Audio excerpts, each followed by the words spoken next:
Hey, welcome back to another episode of It's a Football Thing. I'm your host, RJ, and I'm joined by my fellow co-hosts, Rob the Red Devil. Scott the Gooner will be joining us shortly. He's just got a few family commitments to take care of in the meantime, but he does assure us he's not ducking and diving away from the Arsenal collapse, but he will be here soon, so stay put.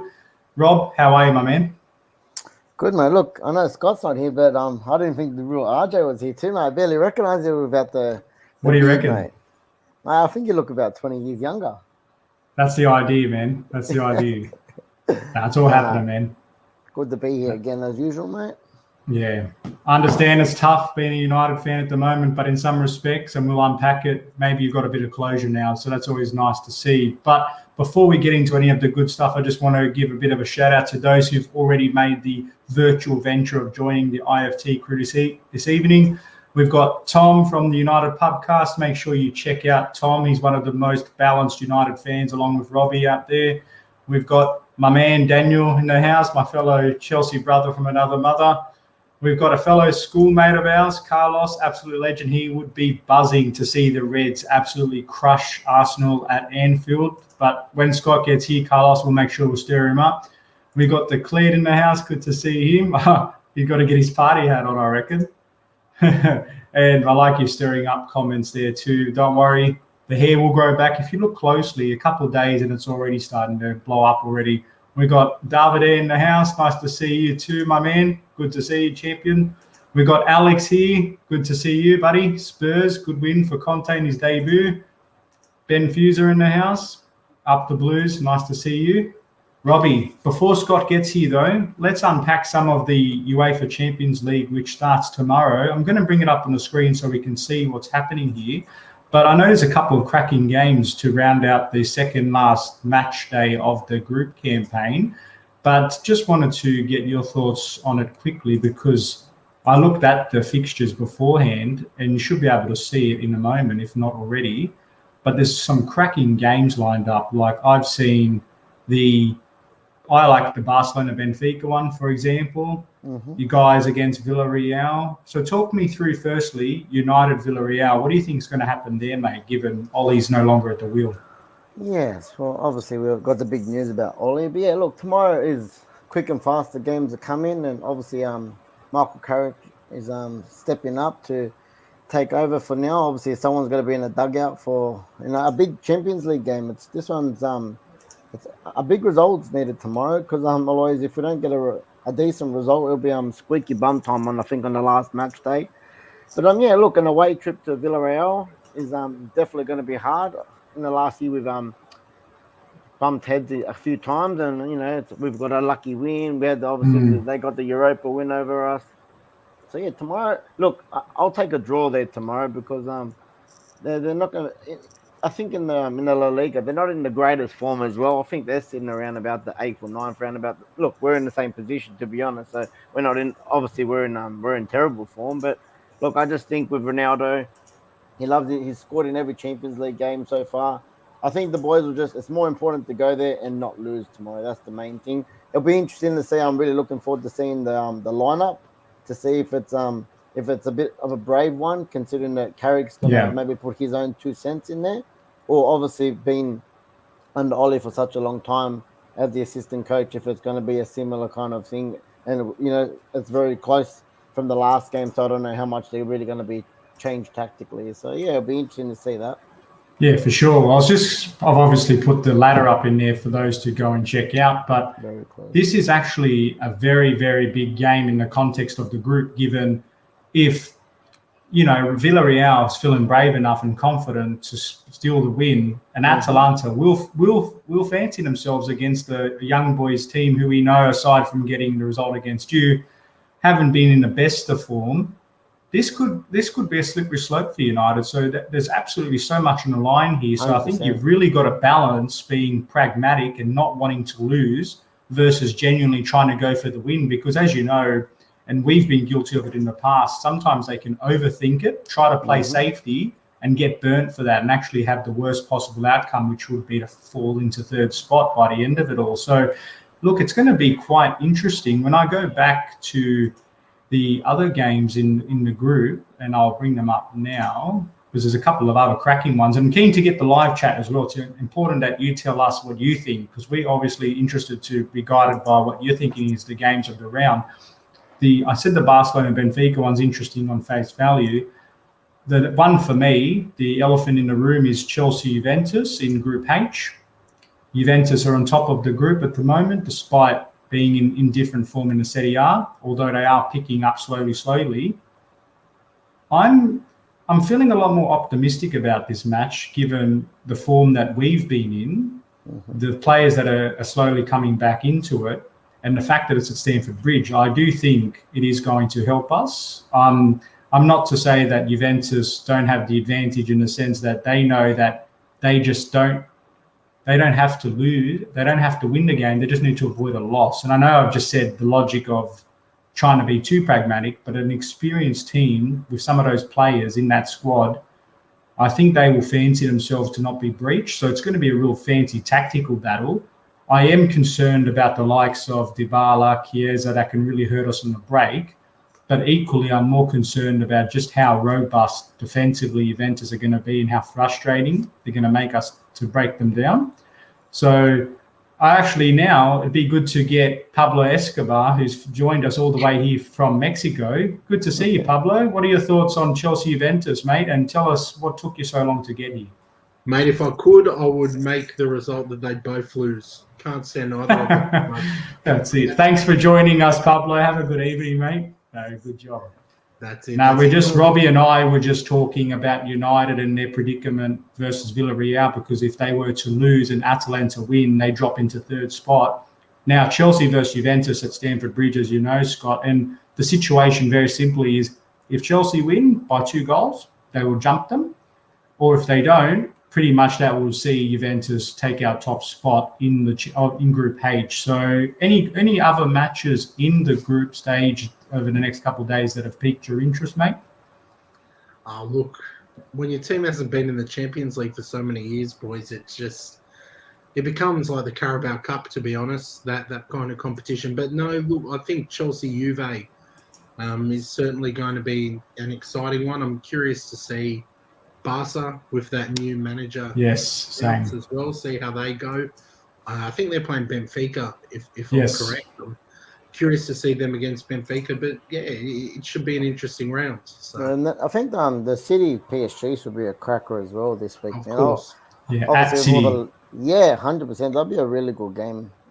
What about, boys, the Madrid AC Milan game? I think that's equally going to be a very interesting one. I know the situation, and we'll go into the table just quickly before we then fast forward to the hot ticket of the night being the Premier League recap. But you look at this group, and poor AC Milan, I still can't believe, given how good they've been in domestic campaign, to find where they are. So the elephant in the room is it's a must-win for AC, because if they do get the win, and the result goes their way for Liverpool-Porto, which I think it will, it's still very much, they've still got the fate in their own hands then. So it's not doom and gloom as far as I'm concerned for AC. So that's why I think it's going to be a hell of a clash. What do you guys think? Yeah, I think they've been very unlucky, AC Milan. If you have a look at the results, or if you watch the games over the whole Champions League, like all their fixtures, they've been just unlucky. I think there was a Liverpool game they were winning twice, and then Liverpool came from behind and won. I think there was another game they were dominating, then they got a red card, stuffed them up a little bit. Like they've been in all their games, and then it's been like late on, or they've just from winning to losing, or they could have been like right up the top nearly. So I think it's just unlucky, because they have played well, and they've definitely deserved to be in a better position than what they are, but at the end of the day, results matter, and they haven't got it over the line to get where they need to be at the moment. And boys, you make your own luck. Quite frankly, if they're at the bottom, that means they've taken their opportunities when they were presented. Like the Champions League is cutthroat. One mistake, one moment, and you're out of the group, and you're languishing. Nice pun there, Scott. One moment, hey. Thanks, mate. Very good. And you're in the Europa League or nothing at all. So. Yeah, it's cutthroat, but that's why we love it, isn't it? It's that high level, high stakes. Go and do it.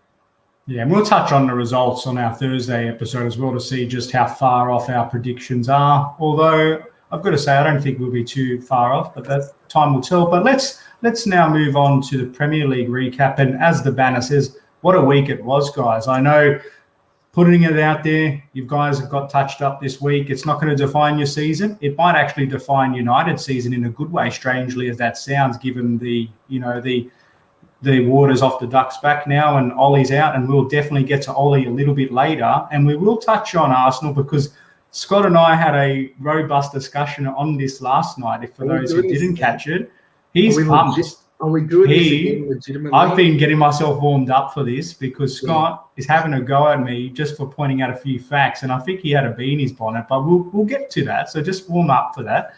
But let's go firstly, and I'm going to share the screen because I'm very good at technology, said no one.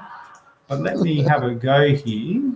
I've got the results here. So just taking it from the top, and I'll kick things off. Chelsea-Leicester, for my fellow Blues in the house. What a performance, even from a neutral perspective, and Scott even agreed to his credit. Chelsea were just thoroughly dominant over the hosts. The Foxes, we've given them enough credit over the last couple of seasons, but their defence, not even just defence, which was characteristically very poor throughout the season, they just lacked any form of solution or answer to our energy. And I find that very strange given it was the first game back from the international break, so they can't use the fatigue factor as an excuse.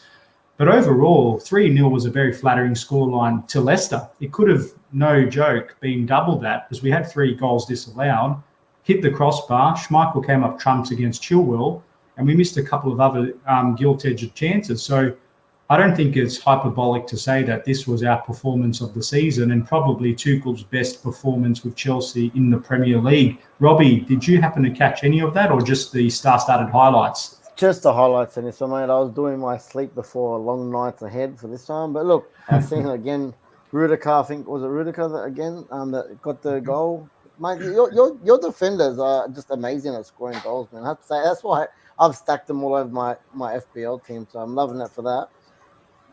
But look, again, I think I predicted a 3-1 for this, and it was 3-0, and you said it could have been 6. So, look, you guys are just flying at the moment. Yeah, Scott, I actually think this is a very good point Ben picked up. I wouldn't think it dramatically alters the ebb and flow of the game, but Tielemans was a big loss for Leicester. It's not the be-all and end-all, but what do you make of that? Do you think it wouldn't have been as lopsided had he been available? No, mate, it's not even a blip on the radar. Like, it's not like Liverpool missing Salah, for example, or something like that. He's a good player, but he's not a difference maker when it's 3-0 Chelsea. Chelsea were completely dominant, played very well. Defenders, again, leading the line, leading the charge. And it's credit to Thomas Tuchel's system that he's found a way to integrate his defenders. I use the term loosely because they're more attackers. But he's integrating them and getting the best out of them. So Chelsea... You know who I've been really impressed with, because everybody's talking about Antonio Rudiger, who his contract situation's in a bit of a dangerous situation at the moment. We spoke about it earlier on this Balanced Blues Brothers pod and that Chelsea pod yesterday. But Thiago Silva, 37, going on to 25. And then you've got the guys like the younger academy product, Trevor Chalobah. He has walked into that team because we remember we all missed out. We missed out on the Jules Koundé deal. And there was talk about, are we a little bit light in that position, even though Christensen can fill in there as well, and Aspi too. But he has come in, not put a foot wrong, but not just played it safe and been capable. He's been influential. They've only conceded once from a penalty when he's been on the field. He's already scored a couple goals, and he was actually the one who played the key pass to Ziyech for the third goal for Pulisic. So this guy here, who's come out of nowhere to be a real diamond in the rough. So for me, he's someone that's probably going to be one of my young player of the season candidates already. But let's move on from Chelsea because we know that they've been playing well and the Blues are flying. The Newcastle-Brentford game and the Burnley-Crystal Palace, both 3-0. Who would have thought last week, and we go back to our predictions, that these were going to be not just high scoring, but end-to-end and action-packed. These were 2 games that if I was a neutral fan, didn't know anything about who's the dominant teams or whatever, who would have known that these two games would be an endorsement for why the Premier League is what it is? Robbie, what did you make of these two games? Look, I had the goal rush on, so it was great. Like I said, it wasn't obviously the United Watford game wasn't very entertaining for me. So every time I kept popping up with a new goal every 5 seconds between these two games, it was just I loved it because it wasn't like a blowout and then it was a catch up. It was one goal each. It was just punch for punch, punch for punch, and you just didn't know which way it was going to go.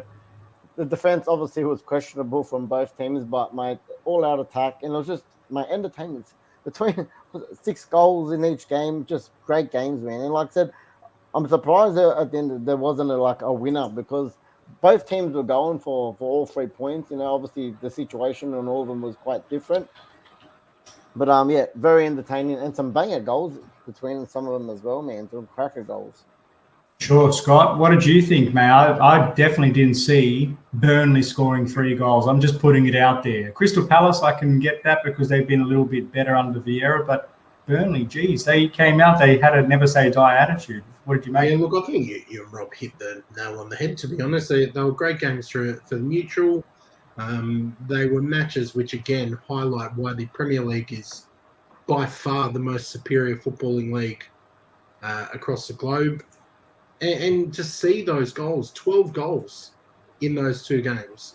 Incredible. It's just absolutely insane. They're the kind of results that you see when it's teams that aren't playing within themselves. They weren't playing with fear. They sized up their opposition. They thought, we can take something from this, and they went for it. Well, you love to see football like that. I think that Maxwell Cornet one, the Burnley third equaliser, that was one of the best, I reckon, of the game, man. It was just what a cracker! And then Zaha's volley too. Did you see that? Oh my gosh! And at the end, I know. What about? Did you guys see it at the end of the Newcastle game? Say Maximum the run, and Joel Inter just stacks it. Yeah. He has it's like a FIFA glitch at the worst possible time. I don't know what was going on there. Yeah, all good games, all good goals. Even the continuing the new manager bounce fiend though, because there was a few new managers who really got off the ground, hit it running. Aston Villa 2-0 against Brighton, both goals in the last 10 minutes. Yep. Good work for Gerrard. What did you think? Brighton, I was a bit surprised that they didn't at least get 1 goal. Did you guys catch any of it or just sort of extended highlights? Yeah, no, I did see that. He's a bit of humble pie for me. I think I predicted both the opposites for these. I predicted a big Brighton one, and then obviously, like I said, a nice finish from I think it was Ollie Watkins. Watkins, beautiful curler. And then I can't remember who got the second goal for them. Tyrone Mings. Tyrone Mings, yeah, captain Tyrone Mings. But yeah, look, and even the other game, man, a massive win for Dean Smith as well in Norwich. I mean, look, it's the impossible might not be impossible, man. For with that win and the win they've had before the international break. They're right up until yeah, it's true, man. There's a long way to go. There's a lot of points up for grabs, and if they can get a bit of confidence, a bit of momentum, there's definitely teams that they can definitely jump on top of and beat in 6-pointers. Absolutely, that's why it's so important to look at things to put into perspective. Meaning, the table might look it is what it is now, knowing that there's still 2/3 of the season to go. Like it's just. When you get your head around that small fact, the possibilities are endless in terms of what the table could look like come the end of the season. But it's just recency bias. We judge things on what we see them at the time, and that's just what it is. Robbie, we'll leave the Watford calamity for now. I was actually also not super surprised in the result with the Wolves-West Ham game, but I think, again, I was surprised by the fact that the Hammers were unable to lay a glove on the Wolves. But probably a bit of a shout-out needs to go to Wolves manager, Lage there. You know, he's really good. Like, for me, he's come in, hasn't got much credibility or any runs on the board, but he's doing a really good job with this team. They're understated, underappreciated, but they're starting to make a bit of noise. So I know we've got them coming up in a few weeks' time. And I'll tell you what, when the time comes around for predictions, I won't be as super confident to say we're going to go and touch them up because they're a team to be feared if you get it wrong. Scott, did you happen to see any of it?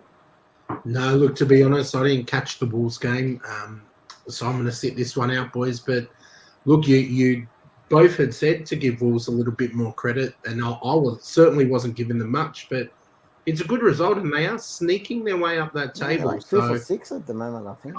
do I think they're going to finish there? No, but the fact that they're sneaking up there just shows that it's still a long way to go this season. Top 6. Hey, like I said, it's early days. Nobody's getting excited, but I think the insight we can draw from it is the fact that they're not getting bashed up every week. They're going and playing good football, and they are getting results along the way. Now, as you can see, Conte come from behind victory in his debut appearance for Tottenham in the league. Leeds were all over them in the first half. I watched this one. Yeah, I got up for I had Monday off. No wonder, obviously, like I said, I'm going to try and tune in and watch a bit of Conte this year, so I'll probably end up watching a bit more Spurs. But look, you're exactly right. Leeds were all over him, and they got booed at half-time, Spurs at home.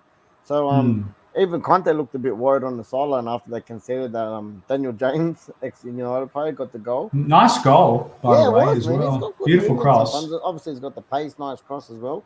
But look, credit to them. It was, like I said, a scrappy win is a perfect analogy of it. But for them to turn it around and still get the win and the 3 points at home is still the 3 points is all that matters at the end of the day. And he'll be loving his first Premier League win for Spurs at home off the mark. And it was, like I said, from booing to euphoria at halftime, it was completely like the opposite. So look, 3 points is 3 points in the Premier League, and I 100% agree. I love the Conte passion as well, man. He's one of those players. He'll get the crowd involved. He'll get the players up for it. Even, like I said, if it's a scrappy win, he'll celebrate it like it's a Champions League win.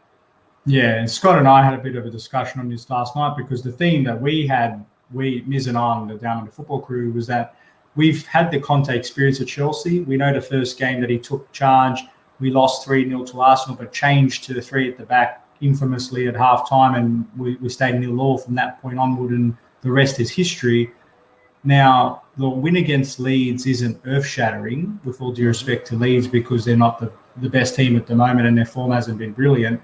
But the fact that they were able to turn the tide of the game because they were being thoroughly outplayed, and Leeds, they still could have won the game because they still had chances, and it's not like they got blown off the park in the second half. But Tottenham looked a very different team. They looked a lot more energetic. They were sharp with their movements, and ultimately it was two different sides that turned up for them. So in isolation, if Conte can do that with one halftime team talk, imagine what he can do as more time passes with them. Now, I don't think he's going to go and, win the Premier League anytime soon, but I do think that people are going to start now taking a lot more respect and caution against Spurs because of the Conte influence. And Scott, I remember your views on this, mate, about is this something, are we getting a bit excited too soon? It's one game, it's Leeds, but are you a little bit nervous now upon reflecting further, or are you staying firm on that? No, mate. Honestly, basically, Leeds were the better team. Leeds are awful at the moment as well, and like it's been said in the live Leeds chat, are also missing quite a few big players as well, man. No Rafinha. Yeah. Obviously, they're missing their number 9 at the top. I think even Calvin Phillips had to play centre back today.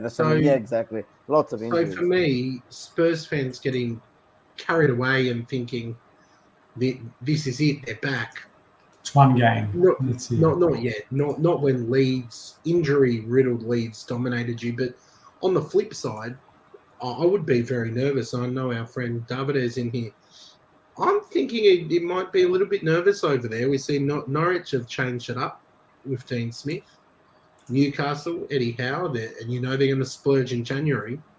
Leeds. Look at the ladder, Scott. Look at that. Leeds could be in the relegation zone very, very soon. And I said that I thought Bielsa might be one of the people on the chopping block. Watch this space, because it wouldn't be the craziest thing in the world. You're not wrong, Scott. I didn't realize that Norwich moved off the bottom end. Oh, that's nice. Something different. I'll tell you what, we're talking about potential managers on the chopping block. Man City thoroughly dismantled Everton, 3-0, made very light work of it. Like how we did against Leicester, they equally did it against Everton. They passed you into submission, and I just want to give a shout out to Rodri's rocket. Oh my God! I love watching those goals. But even the Cancelo, that pass and that finish from Sterling, even though he's a bit of a diver, but let's put that to the side for a minute. What a finish that was, and pass! Yeah. What a pass! Yeah, I'm still calming down from it. It's what City do, and I mean, we don't delve too much into City's results here because you expect that. It's a given, isn't it? You expect with Man City and Pep that they're going to convincingly win these games. They're going to dominate possession. They'll bang in some goals and they'll be consistent at the back. Like it's what they do. That's why we don't go too far in depth with them because there's nothing shocking about what Man City are doing. Yeah, and I agree. I think my sort of sentiment with City is that they only run the risk of beating themselves in the sense of maintaining that consistency, Rob. But is the striker long-term situation going to affect their Premier League chances this season? Time will tell, because at the moment it seems to be a three-horse race. At least it appears that way when you glance at the top end of town. But it's very early again. We can't harp on this message enough. 12 matches played, 26 to go. But the trend has been set that these three are the pace setters. Not speaking of the pace setters, we'll go to you first, Scott, because I want to unpack the Ollie stuff in a minute with Rob. You gave your thoughts last night. It was one game in which the Reds blew you apart, particularly in the second half where you had that 15-minute collapse. But when you look at the first half, did you think that you're in the arm wrestle? And with the arm wrestle, do you think that as the second half would have worn on, you could have maybe won it? I know it's hard to fathom that because you lost 4-0. But what do you think? I mean, look, you gave my analysis for me. You hammered the key points just there. Thanks, man. No, you expand on it, mate, and don't bash me up this time.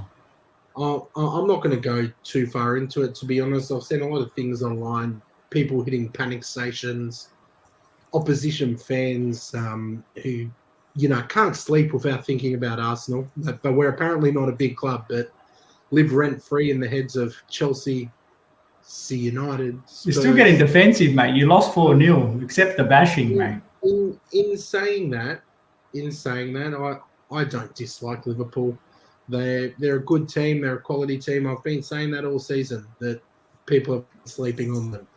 We came into the game, we were okay at the beginning, but an individual mistake put us on the back foot. And when you've got the youngest average squad age in the Premier League, you are going to have players make mistakes. And that's part and parcel of it. You're going to have players like Tavares, Lokonga, who we've been waxing lyrical about for the last 5 weeks, who are going to make mistakes. I'm not about to chuck young players under the bus because of an individual mistake against an incredibly aggressive Liverpool press. They pressed us hard. And I think that's shown a blueprint for other teams that if you want to get a result against Arsenal, press them. And I mean, I can see Carlos's comment there. It's nice that he's decided to join us this week. Very convenient. Technology's working today. Yeah, look, when you go in as one of the form teams of the competition, undefeated in 10, least goals conceded, equal for the most goals scored, of course you're going to go in confidently. But unfortunately, the story of the game for us was an individual mistake cost us a goal. And from that point, we couldn't play our composed football that had seen us through 10 weeks undefeated.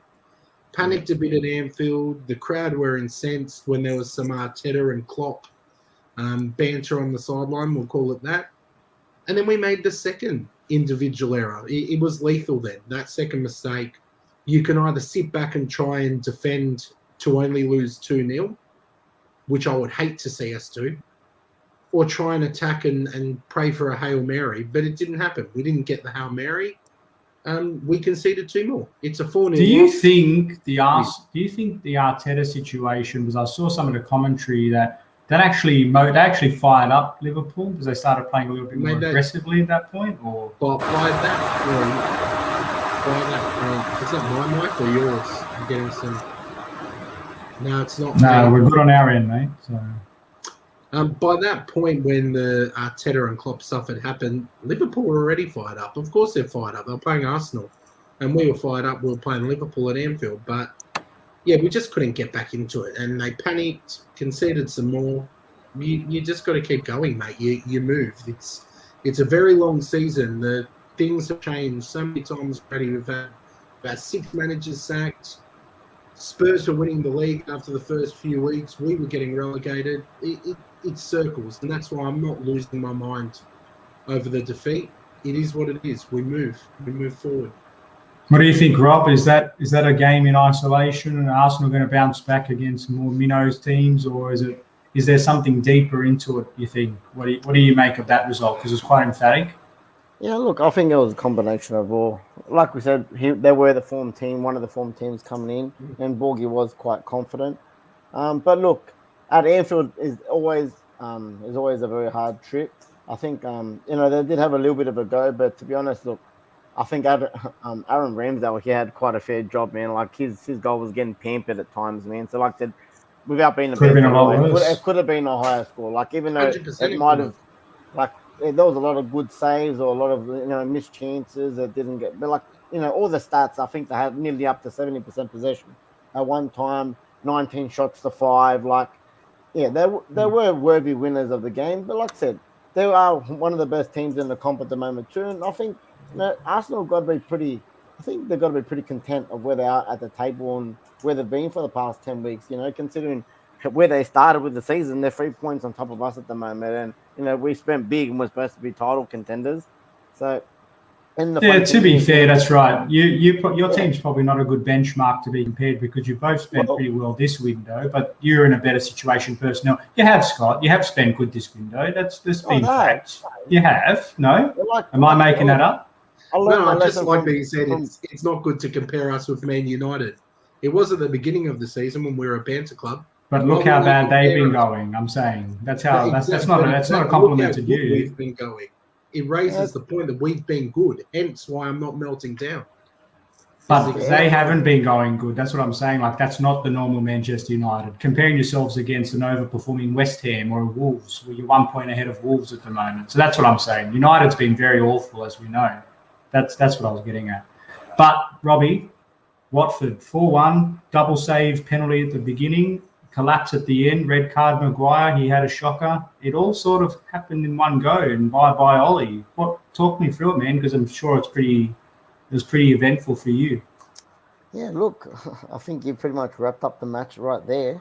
But, look, it was, man. Like, when the game, again, like, we just keep giving people head starts every single game in that. There's barely been a game in the past month that hasn't been over for us by half time. The City game, complete dominance, 2-0. The Liverpool game, 4-0 half time. Watford, our relegation battling team, 2-0 up and completely dominant. It could have been nearly 4-5 at half time. Like I said, David come up big with 2 big penalty saves at 0-0. So that was massive. I'm like, oh, wow, that's 2 big penalty saves there. We could maybe kind of wake up and maybe take a bit of an advantage kind of over this. But look, they, again, as the past month, just all over the place, messy. The team, like when players like the Gea are coming out at full time and saying we don't know how to defend, we don't know what to do with the ball, that we're scraping the barrel at them, So, look, obviously, look, to credit for Watford, man, they were all over us. Mr. Dilly Ding, Dilly Dong definitely got the best of us. They scored 4 nice goals. Like I said, it was at 2-1, I think, when Maguire got sent.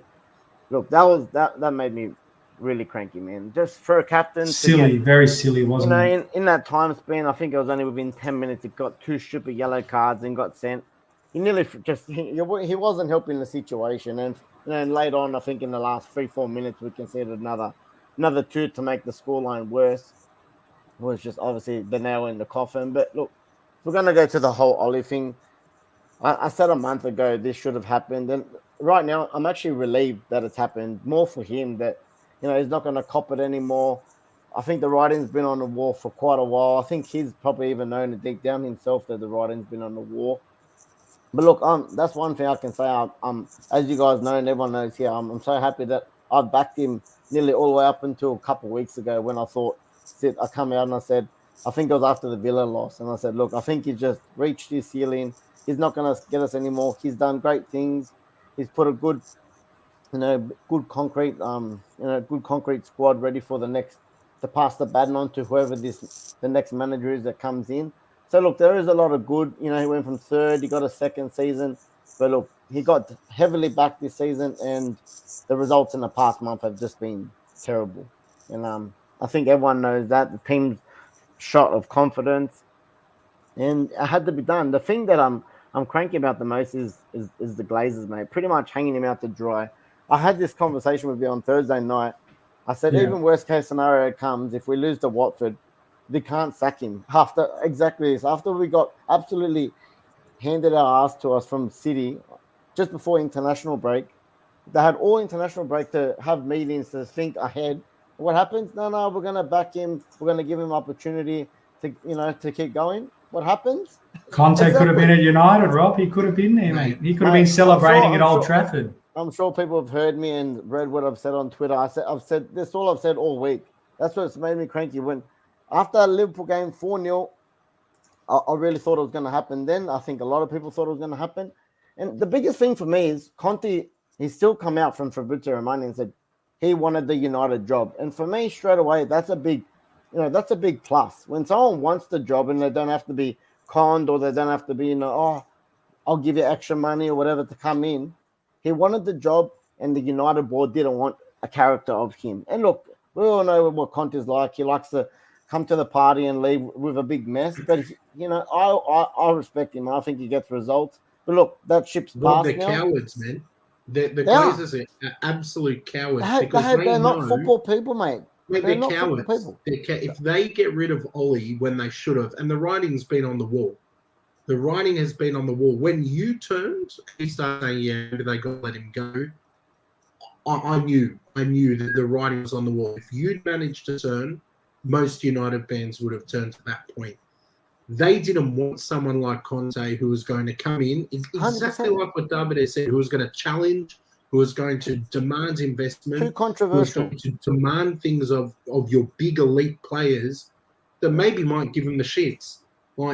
They didn't want someone who was going to stir the pot, but I thought it was more of the fabric as well, though, wasn't it? Wasn't this talk about getting someone that understands the United DNA and plays a certain way, because Conte is a perception of being a defensive-minded manager, even though I totally dispute that, of course. But it's not that. It was just, number one, he was going to cost them money, and number two, too controversial. The United way, we can't even say that. We got Jose Mourinho. Yes, he had a CV, but he's not an attacking coach. Well, Louis Van Gaal, who's a possession-based coach. So the past few coaches we've had, none of them have played the United way. Yeah, obviously Ollie did when he first took over. He had before he actually got the permanent job and he was a freelancer. He had the shackles off and he was playing the United way, 4-3-3, scoring goals at free will. But then obviously when you get the job and then pressure comes along with it and then your head's on a chopping block, you panic. You play different systems. You play more defensively. We got shaky at the back. Everything wasn't working for us. Injuries. So for someone like Conte, like I said, we've already missed that, but our board would have said it's expensive and we don't want someone that's going to challenge the board. We want a yes man. The United way, Robbie, to me, I think of United over the years, and when it was us and you battling away at the top under Wenger and Fergie, the United way, quite frankly, is to win. That's my perception of the United way. But the United way as well, when people think is bringing bringing academy players in. That's always been a United thing. Every single season, from who knows how long, we've had an academy player.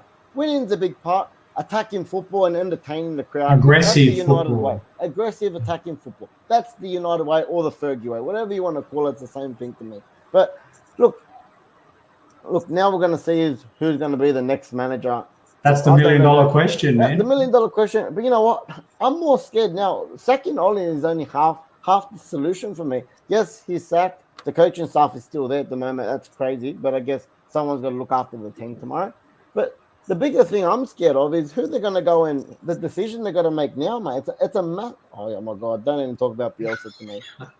That's a shock. It's trying to stitch him up, Alex. Yeah. Look, I'm more scared of what these guys are going to go do. Are they going to go? They're talking about getting an interim after Carrick for the rest of the season. Steve Bruce is ready, mate. Steve Bruce is ready. Yeah, Steve Bruce will die of a heart attack if he takes over us at the moment, mate. Look, everyone's been asking me who I want.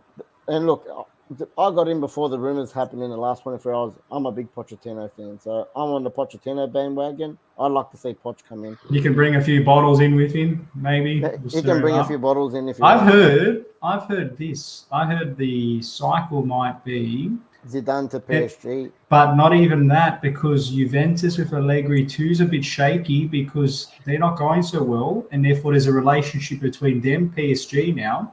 Because if Juve were to get rid of Allegri, Zidane is a preference there. If he goes there, that means Pochettino won't be allowed to leave PSG because Zidane can't go to PSG. So there's all these interconnected parts here. It's not a black and white 100%. situation. No, I agree. And it's a situation as well, that could help us as well, the whole Mbappe situation. They're not going to want to leave 200 million worth of an asset go out the window to Real Madrid next season. If Poch goes and someone like Zidane comes in, that could be something to keep Mbappe. What was that, sorry, Scott? Why Poch? This is a couldn't win the French league with PSG. This is a guy who now has Messi in his Arsenal, Messi, Neymar, Mbappe, and we're still getting some disappointing results at the beginning of the season. Poch has never actually won anything. We talk about the United way. Like I personally, if it was me, and I'm contradicting myself, I would rather Brendan Rodgers than Poch. No, that's probably the last person on my list I want is Brendan Rodgers. Brendan, you just don't rate Rodgers? No, so I don't rate him. I just don't see him doing anything more at United. Or look, I wouldn't be even Zidane, to be honest. I'm like, he's even probably in front of Rodgers for me, but Rodgers is the bottom of my list. So look, it's a very split. Everyone's saying they want this guy, they want this guy, they want the Ten Hag. I'm going to be honest. Besides watching that year in the Champions League of Ajax, I don't watch a lot of the Dutch league, and besides the Champions League, I don't know much a lot about him. Obviously, his philosophy, bringing up youth players, playing attacking total football, ticks all the boxes for United. But yeah, personally, I don't know a lot about him. Look, Poch for me, I wanted Poch after Jose left. He got close again last year when Oli was very close to getting the sack around that Everton time after we lost that Champions League game against the Turkish side. They said if we lost that game, that international break, Poch could have came in there. I know Fergie, he likes him as well. But look, I liked what he done at Spurs. I liked the way they played at Spurs. I liked what he done at the time with with pretty much nothing budget. They played nice attacking football. They made a Champions League final. Yes, they didn't win. But I just think, I don't know, I think he enjoys the Premier League, and I think that he'll take the club's ethos at heart as well. He'd come in. This is a massive club. I think this is obviously a bigger job than the PSG job. Yeah, he's got a great squad over there, but the Premier League #1 and Manchester United over PSG is a massive stepping stone up for him.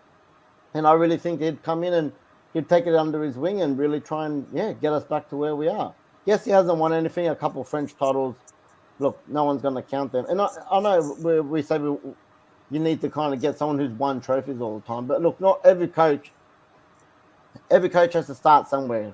Like Tommy Tuchel, where was his first trophy? I can't remember if it was Dortmund or the PSG someone as well. Starting and learning at your club, man. You What's want that? someone. You don't want to be learning. like us. He's been around for a long time, mate. From what he done at Southampton to what he done to Tottenham was massive. And then look, he got a PSG job. No one just gets handed a PSG job either. I'd be happily take it. What has Brendan Rodgers got besides the FA Cup and a few Celtic things over there? You're saying that French league is nothing. The Scottish league is worse. So besides the FA Cup last year, why is Brendan Rodgers so much more better than Pochettino?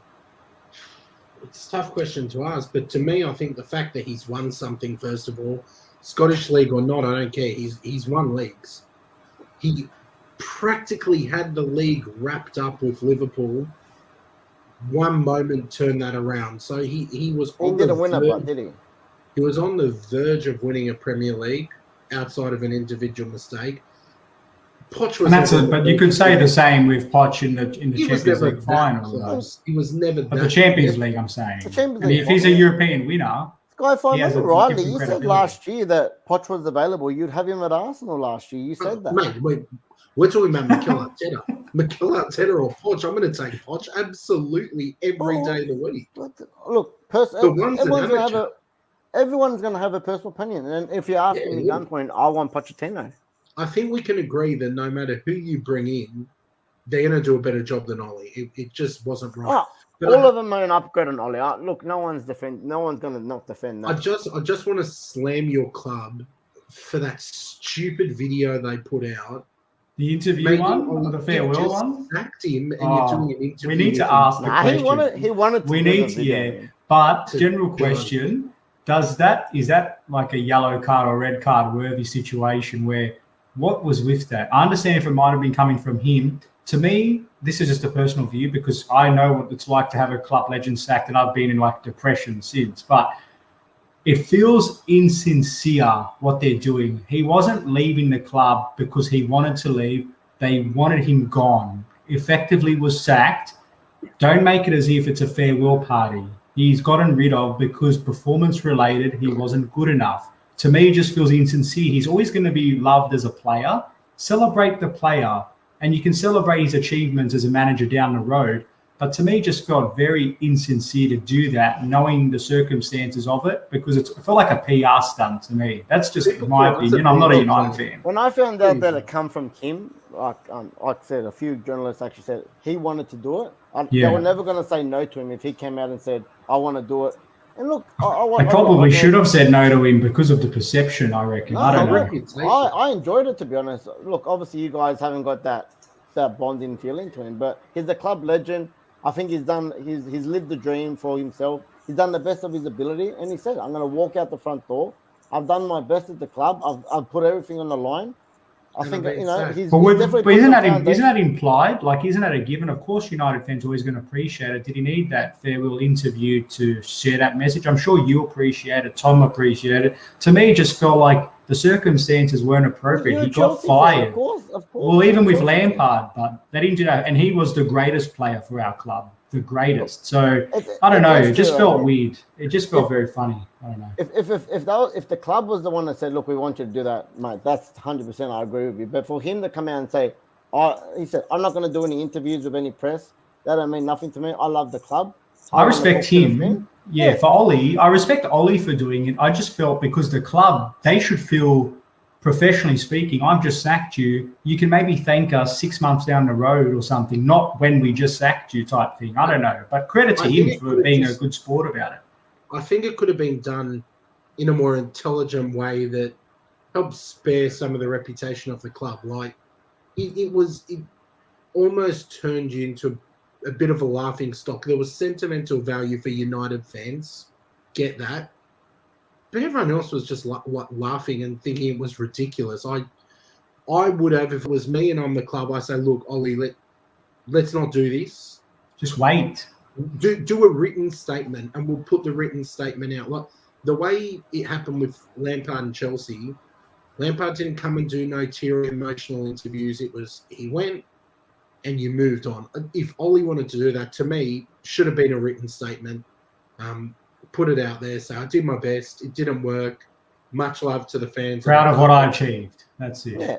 Look, each to their own. I had no issues with it. I shed a tear. I got emotional when I seen it. But look, I've got a connection to the club and him, man. That's something that a rival's not going to feel, obviously. But you had a connection, but you equally wanted him gone because he wasn't the right person for the job. So that's the point. Like separating the player from the manager.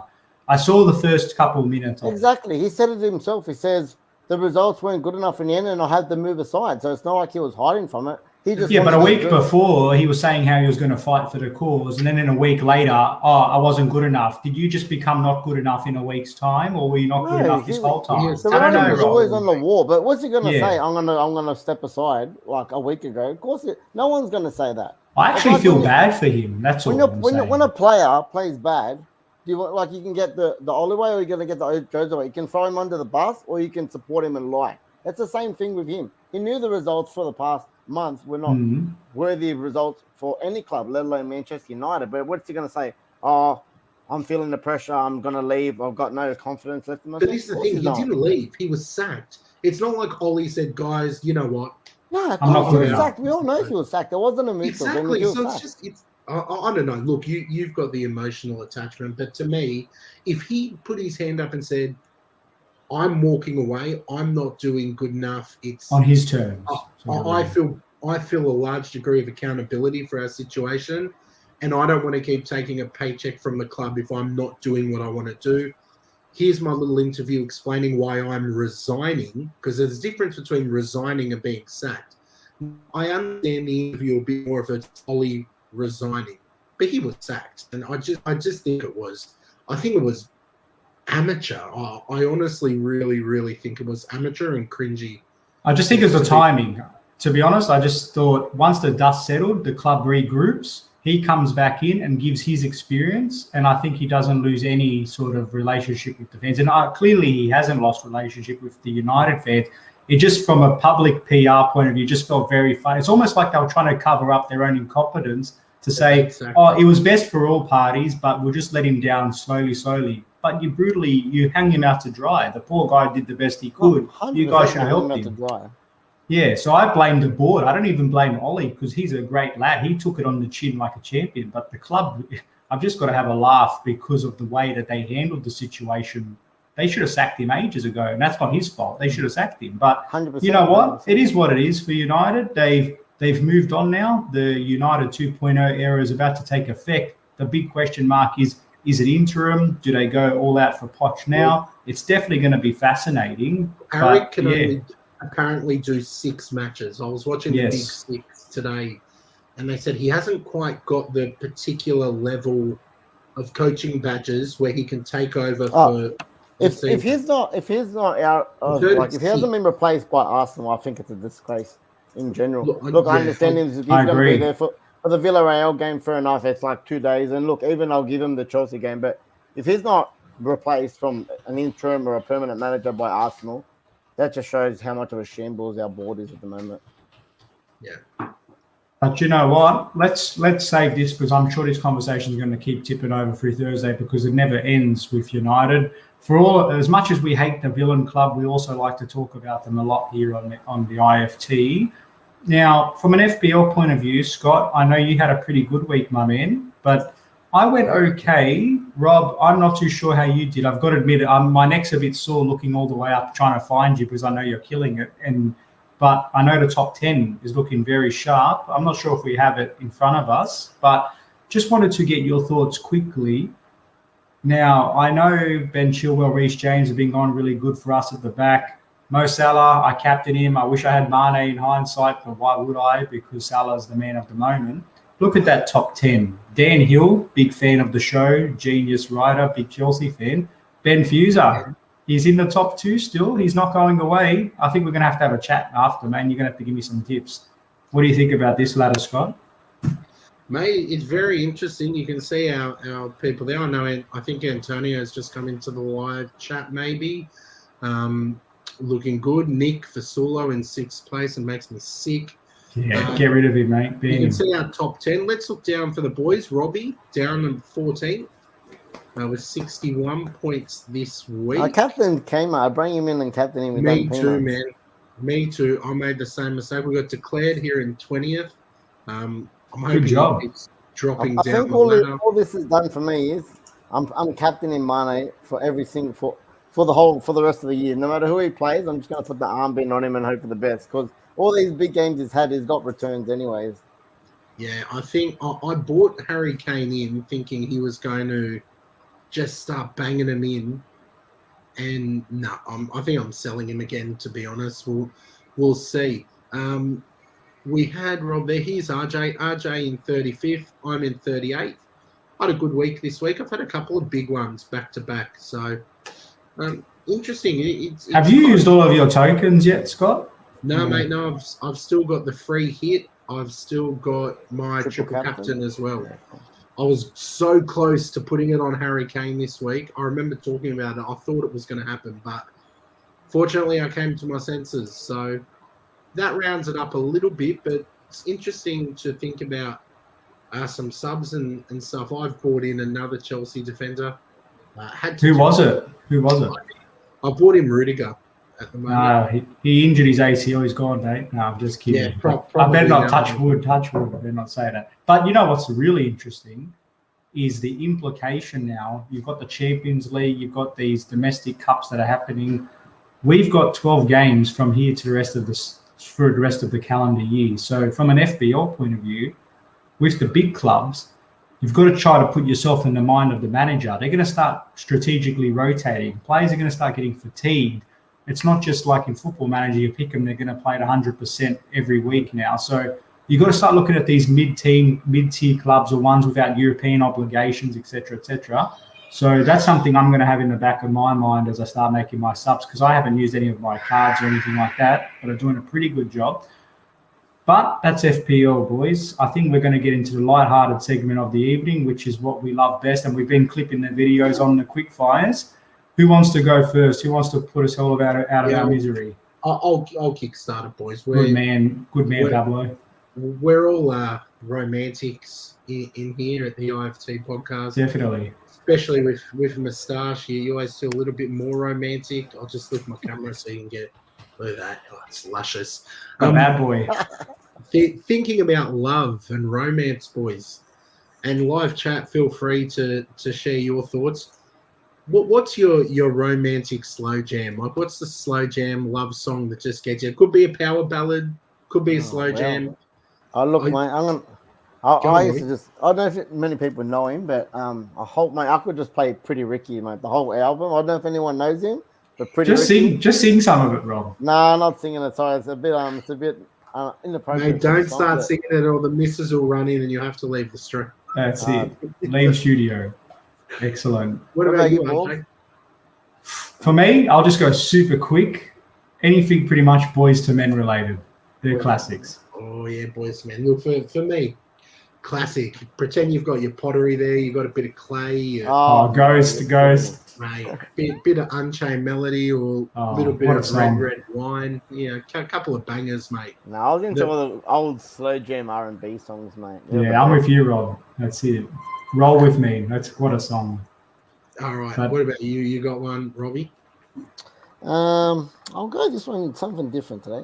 Your favorite chewing gum ever, kind of thing. Favorite chewing gum. All right. I'll go out there just to get the ball rolling. Purple Hubba Bubba. I know it lasted for about 0.4 seconds, but I really enjoyed it. Look, for me, I'm going to go with... I remember the tape. It used to be... Yes. It was like a great... I don't know if it's Purple Hubba Bubba as well. It was like a great flavour. And you pull out the tape and rip it off, man. That stuff, you took one of those to primary school, you felt like an absolute don. You're in the in crowd, mate. That's it. Look, my favourite, same with you. I think that the taste lasted 0.4 seconds, but, mate, juicy fruit for me. I reckon if I grabbed the juicy fruit, I reckon I could go through the whole thing in about 3 minutes, man. Just to get the best flavour. I loved it. Juicy fruit all the way. Nice. Okay, now keeping it food related for me, because I had a couple of these cheeky ones downstairs, just on the chips theme, not the chips we are talking about, Rob, last week, where controversially Rob was telling us, are we going to have chicken salt or plain salt chips? And those that know chips, like they know ball, know chicken salt's the answer, except Rob has a different take on it, of course. My question to you, fine gents, is from a potato chip perspective, which flavour is not your favourite, but which flavour is one that you wouldn't touch? You just don't like it. I won't touch. Bit of a curveball. Yeah. You know what? It's pretty easy for me. I'm just gonna go for like the chicken flavored ones, man. Like I won't go for like anything. Fair enough. Like the chicken, like chicken twisties or something like that. Yeah. Okay. Me, I'm gonna go with like, I don't know if you remember the old Smith's chips, the barbecue flavored ones. Oh, they were crap as well. Yeah. I saw that. They were trash. Which one was it? Yeah, they were the orange packet or something. Oh, the orange ones. Yeah. If Mum put that in my lunchbox, mate, I was going to the canteen. That's cool. I asked the question, but I can't even figure the answer. For some reason, not a big fan of those. I like the Red Rocks and the Kettles, but there's one there. It's like some basic plain, like it's like a plain salt one, but it's actually got hardly any salt at all. It's just like total plain flavored chip. And I hate that because I need to have something in there. So I don't know. It's just crazy. Any more, boys, or we look to wrap this up and see you later, alligator? I've got one more if you want, boys. Good. We're all Marvel fans and Spider-Man fans. Which was the best Spider-Man so far out of the three of them? The one that played the best Spider-Man. Best actor, best Spider-Man actor? Yeah. So you got the Toby, you got... Yeah, Andrew Garfield and the one now. Toby, because I just like all the other characters, particularly the first one when he's wrestling the Randy Macho Man Savage in the ring. Yeah. No, look, I'm a big fan of Andrew Garfield. I think he's doing a really good job. I just look at him and he reminds me of what I think Spider-Man should be like. That good combination of nerdiness, but for me, it's him. Tom Holland for me. I reckon he's been by a country mile the best one. The one that's on now. He's my favourite anyway. There you go. There you go. I had another one driving home, but Yeah. it just completely slipped me, boys. I've lost it. So Keep it for Thursday. yeah. All right. How about this one? It's not a. It's a quick fire, but it's not a what would you. We all knew about the Ibrahimovic to the back of Azpilicueta the other day. He just came out and said, "I'll do it again" because of what he said. I'm not sure if you've seen it, Scott, but he's basically justified his action, said, "I'd do it again." What did Azpilicueta say? Apparently, he was talking macho to one of his teammates about something. He didn't go into it, but said, "I'd do it again if I had a chance." Just quickly, do you think is that fair play, or is he a little bit of a douchebag? What do you think? Look, I'm just gonna say that's Ibra. He thinks he's the big, he's the king. He's the what did he say? Lion. I'm the lion of the thing. That's just Ibra. That's his personality. Look, look at it as a grab. Look at him how it is. But all those years we've known him, that's just Ibrahimovic. Yeah, grub. But again, that's Ibrahimovic, mate. So yeah, I'm not shocked. It's all right. Hopefully, someone squares him up next time to just set him even. Can't add too much more than that, boys, but I think we'll look to wrap it there. An hour plus blockbuster. We've got Champions League. We've got the preview show on Thursday. We've had an amazing set of conversations, and the live chat's been absolutely buzzing. Any final words before we say see you later? No, I know that Daniel put the tipping scores in the live chat somewhere, but I think we were arguing about something. I think it was 68 to RJ, 62 to me, and 53 to you, if I remember 53, rightly. I think I was on. So Yeah. Get in tight, boys. But There it is. There you go. No closing thoughts from me. Obviously, doing Movember at the moment. I've set myself a fundraising target of $1,000, which would be the most I've ever fundraised doing this for 10 years. Well done. What are you on now? 800 something? I am getting incredibly close. I'm on 860. Beautiful. So I need Come on, $140 more dollars. I'm going to chuck the link in the live chat at the moment. If anyone wanted to chuck a tenner in, would absolutely love it. Even a $5, everything gets me closer. Yeah. I'd love to hit that target. So the link's in the live chat. Yeah, and Robbie's donated. I've donated. Put your hands in your pocket, guys, and help out a really valuable cause, because Scott is getting behind something. We've all attributed, and even the Man United guys are doing their own thing as well. So I'm sure Robbie can plug something in later on. But just keep doing the right thing, guys, because together we can achieve anything, as they say. But look, Robbie, final words, and we'll plug this one out. Yeah, look, as you guys said as well, New South Wales Supporters Club taking on Watford. Hopefully, I'm sure the boys will definitely put some bit more heart and soul compared to the weekend. Look, all charity money is going to the New South Wales ACT Food Bank of Australia. Like I said, started off by Marcus Rashford. So yeah, again, if you got anything, it's a good cause. Put towards it. The boys will suit up. I'll put my laces on as well, and it's all for a good cause. For every $5, Rob's going to score a bicycle kick. So you've heard him do it. Get in there. If you chuck in enough, Robbie will play in a singlet.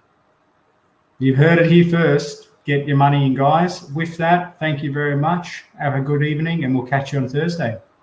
Ciao.